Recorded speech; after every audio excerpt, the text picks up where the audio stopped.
Trade and earn या आपल्या YouTube Marathi चॅनलमध्ये आपलं स्वागत आहे. आज आपण जाणून घेऊया शेअर मार्केट हे वर्क कसं करतं.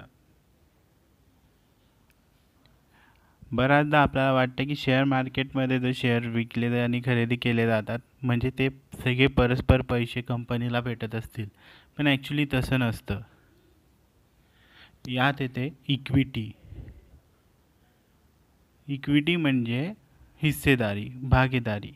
यात आपण एखादी कंपनी सिलेक्ट केली तर तिची इक्विटी आपल्याला मिळते, म्हणजे तिचा प्रॉफिट पण आपल्याला भेटतो. त्या प्रॉफिटमध्ये भागीदारी किंवा मग त्या लॉसमध्ये पण आपली तेवढीच भागीदारी असते. तर ती कशी? तर इनिशियल पब्लिक ऑफरिंग म्हणजे कंपनी पहिल्यांदा पब्लिकसाठी ही भागीदारी हिस्सा म्हणजे शेअर्स मार्केटमध्ये घेऊन येते, ज्याला आपण शेअर म्हणतो.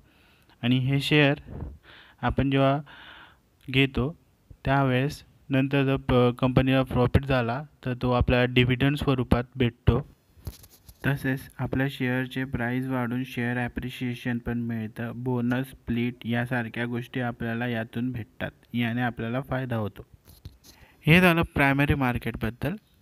जर आपल्याला कंटेंट आवडलं असल्यास लाईक करा, शेअर करा आणि आपल्या सूचना पण आम्हाला द्या. धन्यवाद.